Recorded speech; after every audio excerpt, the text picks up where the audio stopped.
Buenas tardes, abogado y compañeros. Es un gusto para mí saludarles por este medio. Mi nombre es Alexandra Bustamante, una de las integrantes del grupo número 2 de la clase de Derecho Mercantil 2. Como grupo estamos conformados por Lisbeth Pineda, Cindy Álvarez, Wendy Salgado, Ana Garmendia y su servidora Alexandra Bustamante. Como grupo vamos a exponer sobre lo que es la fusión, transformación y escisión de las sociedades mercantiles. Para comenzar, es importante que sepamos lo que es una fusión. Y se dice que la fusión es la unión de dos o más sociedades con el objetivo de formar una sola. Según lo que nos establece nuestro Código de Comercio en su artículo 344, nos establece que hay fusión de sociedades cuando dos o más sociedades se disuelven para integrar una nueva, o cuando una ya existente absorbe a otra u otras. La nueva sociedad o la incorporante adquieren la titulación de derechos y obligaciones de las sociedades disueltas.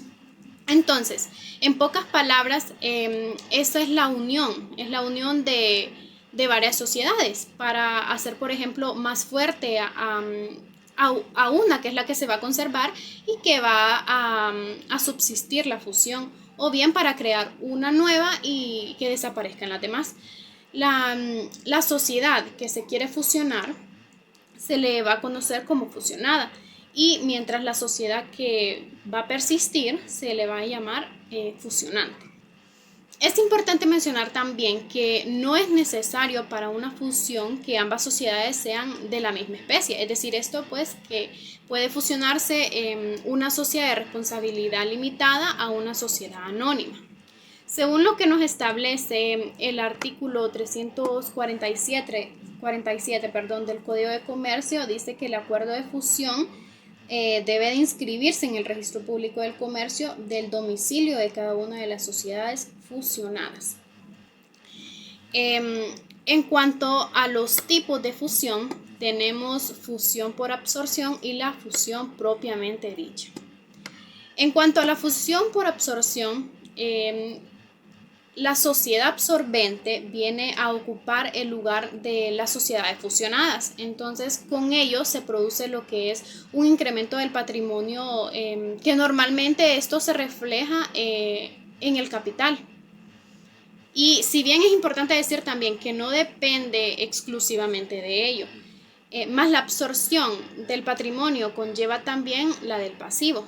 Esto quiere decir también que las deudas de las sociedades fusionadas pasan adelante a ser deudas de la sociedad absorbente. Entonces, en esta fusión podemos entender que se absorben todas las sociedades sin capital y absorben también el pasivo y las obligaciones sociales. Puedo mencionar como un ejemplo el caso cuando Claro absorbió a Digicel cuando empezó a hacer la telefonía móvil, que primero fue Megatel, luego Aló, luego pasó a ser Digicel y Claro terminó pues absorbiendo todas estas sociedades. En cuanto a la fusión propiamente dicha, este tipo de fusión es cuando dos o más sociedades se fusionan para formar una nueva entidad. Por ejemplo, el caso de Sony y Ericsson se fusionaron para crear lo que es hoy en día Sony Ericsson. Y aquí se fusionan dos sociedades. Y cuando se fusionan se deben de disolver como tal. Y dejan de existir y se crea una nueva entidad societaria. Pero es importante mencionar que en el acuerdo de fusión y creación de la nueva entidad debe consignarse ahí de que las sociedades se están disolviendo y que sus capitales los están traspasando a la nueva sociedad de creación y también sus obligaciones. En conclusión, puedo decir de que en ambos casos los socios de las sociedades fusionadas, ya sea del tipo de fusión propiamente dicha o fusión por absorción, que vengan a hacerlo de la nueva sociedad o de la absorbente, recibirán sus participaciones sociales o acciones en la cuantía convenida al momento de adoptarse el acuerdo de fusión. Y esto, pues, sin perjuicio de que no estar de acuerdo con la fusión. Perfectamente, los socios o el socio decidentes pueden ejercitar el derecho de receso, también de separación o así como también el de retiro, tal como está expresamente previsto en nuestro ordenamiento jurídico. Y para finalizar, en el artículo 351 del Código de Comercio nos estipula que el socio que no esté de acuerdo en la fusión puede retirarse, pero su participación social y su responsabilidad personal ilimitada, si se trata de socio colectivo o comanditado, continuará garantizando el cumplimiento de las sociedades contraídas antes de tomarse el acuerdo de fusión. Saludos. Muy buenas tardes, voy a hablar sobre el proceso de la fusión que está regulado en el artículo 346 del Código de Comercio. De acuerdo, en el acuerdo de fusión debe ser formada por cada sociedad en la forma que corresponda resolver la modificación de sus estatutos. La fusión de sociedades mercantiles conlleva un gran proceso, pero podemos resumirlo en 4, que son: el primero, acuerdo de la fusión, que pues es preciso que las sociedades involucradas de la fusión adopten de acuerdo a su respectivo, siguiendo, perdón, las formalidades de sus propios tipos de sociedades. Esto, el artículo 346 nos dice que el acuerdo de fusión debe ser tomada en cada sociedad en la forma en que corresponda resolver la modificación de sus estatutos. Luego tenemos lo que es la inscripción de acuerdo de fusión. El artículo 347 nos dice que el acuerdo de inscripción de fusión debe hacerse en el domicilio de las sociedades que están siendo parte de esta fusión. Es decir, que si una sociedad se encuentra en San Pedro Sula Cortés y otra en Tegucigalpa, Francisco Morazán, debe hacerse la inscripción en ambos domicilios en el registro público de comercio. Luego de realizada el registro o la inscripción en el registro público de comercio, vamos a lo que es la publicación.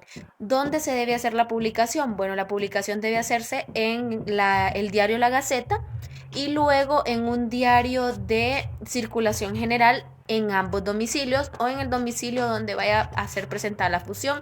En esta publicación deben presentarse el acuerdo de fusión y también el último balance el último balance que tienen las sociedades, y cuando éstas se extingan pues deben presentarse eh, un, eh, una notificación de la extinción de pasivo.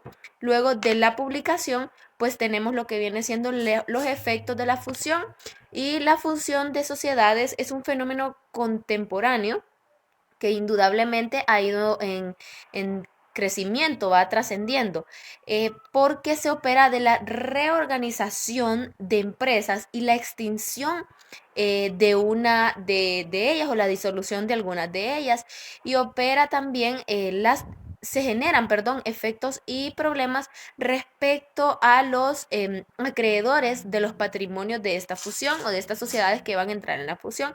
De igual forma, se tiene problemas con los dueños o los socios que tienen un derecho sobre ese patrimonio. Tenemos el proceso de la fusión. En virtud de que la fusión de las sociedades pierde su personalidad jurídica que ha sido otorgada anteriormente, pues también se da que no existe la liquidación del patrimonio. Entonces el activo y el pasivo de estas sociedades pasa a ser parte de la sociedad o de la fusión o del incorporante. Buen día, compañeros, buen día, abogada. Mi nombre es Cindy Yanixa Álvarez Rivera. El día de hoy voy a hablar un poco de la transformación de las sociedades mercantiles. Es importante definir en qué consiste este proceso. Este proceso consiste en reformar el contrato social. Podemos decir que es un fenómeno jurídico de cambio de forma de una sociedad mercantil. En pocas palabras podemos explicarlo diciendo que los socios abandonan un tipo de sociedad y cambian por otro para adoptar una forma y una estructura distinta. El Código del Comercio tipifica en su artículo 13 cuáles son las sociedades mercantiles. Como nosotros sabemos, las sociedades mercantiles son la sociedad colectiva, sociedad en comandita simple, sociedad de responsabilidad limitada, sociedad anónima, sociedad en comandita por acciones. En este punto vale la pena aclarar que la sociedad cooperativista no puede transformarse, porque más que una sociedad mercantil se trata de una organización social. Como podemos ver aquí en nuestra presentación, la transformación de sociedades son procedimientos que se realizan con mucha frecuencia en su mayoría. ¿Y cómo surgen estos cambios? Surgen de una necesidad económica, de necesidad de proyectos con el objetivo de obtener una mejor estructura que permita hacer frente, como nosotros sabemos, hoy en día los negocios comerciales cada día están más modernos. En nuestra segunda presentación podemos observar que transformar es un derecho societario.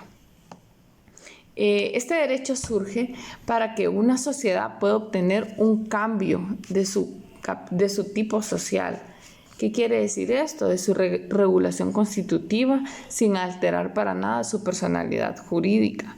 Es decir, lo que cambia es la forma societaria, o sea, su tipo, sin que desaparezca una sociedad y comience otra. La transformación puede operarse de un tipo a cualquier otro. Lógicamente, una sociedad mercantil busca, como podemos ver aquí en nuestra segunda presentación, la imagen, una sociedad mercantil decide hacer transformaciones con el objetivo de ir creciendo, ¿verdad? De menor a mayor, y que por lo consiguiente al final lo que se busca es convertir la sociedad en una sociedad anónima, incluyendo la modalidad del capital variable. Por acá en nuestra tercera presentación tenemos el Código del Comercio, lo cual es muy, pero muy importante para poder explicar en qué consiste la transformación. El artículo 352 del Código del Comercio indica que las sociedades constitutivas, en alguna de las formas que establecen las fracciones 1 a 5 del artículo 13, podrán adoptar otro tipo legal. Asimismo, podrán transformarse en sociedades de capital variable. La transformación en las sociedades de capital variable, como se recordará Buen día, mi nombre es Wendy Salgado y voy a continuar hablando sobre las diferencias entre la fusión y la transformación. Vemos que existen diferentes mecanismos mediante los cuales pueden salvarse una sociedad, entre los cuales encontramos la fusión y la transformación. Cada uno tiene diferentes ventajas y desventajas dependiendo de los intereses de los socios, ya que uno implica el desaparecimiento de la sociedad, mientras que el otro simplemente el cambio de constitución, para lo cual claro está que se deben de cumplir la totalidad de requisitos legales que trae consigo el cambio. Como punto A, tenemos que la transformación de las sociedades conlleva la continuidad de la sociedad, a diferencia de la fusión, la cual se produce la disolución de sociedades. En este caso podemos ver que la transformación de sociedades es la capacidad que tiene una compañía de cambiar el tipo societario por otro completamente distinto, pero sin la necesidad de cambiar su personalidad jurídica. Es decir, una compañía puede pasar de una sociedad limitada a una sociedad anónima si su crecimiento lo requiere. Para ello, no se requiere que ésta tenga que adoptar un nuevo nombre, un domicilio, así como la nacionalidad, la capacidad o el patrimonio. Como punto B de diferencias, podemos ver que con la transformación de la nueva sociedad continúan las operaciones que hemos visto desarrollando a la empresa y por lo tanto todos los derechos y acciones potenciales litigiosos, condiciones o plazos seguirán a cargo de la misma sociedad. Y su nueva forma, pues simple y sencillamente se trata de un cambio de un tipo societario, y ello significa que la sociedad permanece formalmente idéntica. No obstante, las modificaciones que se hagan es a su estatuto.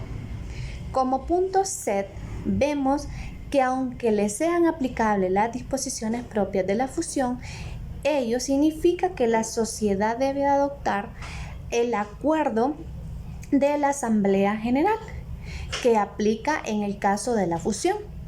Luego vemos también que en el punto D, que el acuerdo de transformación deberá inscribirse y publicarse. Esto va a legitimar a los acreedores a oponerse a dicha transformación cuando de fusión se trata. Se otorga de derecho el voto pleno a los titulares de acciones privilegiadas, al tiempo que se legitima a los socios o accionistas disidentes para ejercitar el derecho de receso, separación, retiro, debiendo con tal propósito haber votado en contra de dicho acuerdo de transformación del ente societario. Y finalmente vemos que la fusión en la fusión, la sociedad fusionada es absorbida por otra, mientras que en la transformación es un cambio que no implica que la sociedad desaparezca. Muchas gracias. Hola, buenas tardes. Mi nombre es Ana Romero y voy a hablarles de lo que es la escisión. Consiste en la división de una sociedad mercantil en dos o más sociedades, ya sean nuevas o preexistentes. Una escisión es una operación contraria a una fusión. Es una sociedad que separa o divide sus activos, pasivos y capital social para conformar un conjunto de dos o más sociedades. A la sociedad original se le llama escindente y a las sociedades tras separación se les llama escindidas. Algunas de las características de la escisión en las sociedades mercantiles podemos mencionar que se da cuando una sociedad decide dividir la totalidad o parte de sus activos, pasivos o capital social en dos o más partes. También podemos mencionar que las aportaciones son en bloque a otras sociedades de nueva creación. Otro de sus características son la sociedad escindente, puede o no desaparecer. También subsisten los mismos accionistas y la empresa escindida debe cambiar de nombre o denominación al momento de hacer este cambio, y la escisión es una figura jurídica contraria a la fusión, ya que la escisión divide una sociedad y la fusión crea una nueva. Algunas de las formas de escisión que podemos mencionar es la escisión pura y la escisión parcial. La pura es cuando una sociedad divide todo su patrimonio social en dos o más partes y los transfiere a otras sociedades, a nuevas o preexistentes. En este caso la sociedad original desaparece. Y la decisión parcial es cuando una sociedad entrega parte de su patrimonio social a una o más sociedades nuevas o existentes. La sociedad original no desaparece en estos casos, y cuando la sociedad escindente divide una parte de sus activos, pasivos y capital social para formar una nueva sociedad escindida, subsistiendo las sociedades escindentes con el capital que no fue transferido a la empresa de una nueva creación. Algunas de las razones del por qué someter una sociedad a una decisión podemos mencionar las desavenencias o desacuerdos entre los socios, por ejemplo, los herederos o fundadores que no logran consensuar el manejo de una sociedad, también decisiones estratégicas en las sociedades y una búsqueda de mayor capital, que es cuando surgen estos cambios. También podemos hacer mención del Acuerdo Ejecutivo 679 del Reglamento Ley del 284-2013. Es el fin que nos habla en su artículo 31, hace referencia que cuando se modifica el documento constitutivo de una sociedad, los acuerdos que se adopten por los socios o accionistas de las sociedades deberán incorporarse en los formularios, indicándose las nuevas cláusulas de los estatutos y aquellas que se modifiquen o sustituyan cuando ha habido este tipo de cambios. Esto es todo de mi parte. Muchas gracias. Muy bien, como grupo nos queda claro que la fusión consiste en la unión de dos o más empresas con el objetivo de convertirse en una sola, de nueva creación, o la absorción de una sociedad por otra, así como de su patrimonio con la consiguiente supervivencia del absorbente. También la transformación y la fusión de compañías de comercio son procesos que buscan mejorar las situaciones de las sociedades mercantiles. También vemos que una compañía puede pasar de ser una sociedad limitada a una sociedad anónima, si su crecimiento lo requiere, claro, pero ello no necesita que ésta tenga que adoptar un nuevo nombre, un domicilio, así como una nacionalidad, una capacidad o un patrimonio.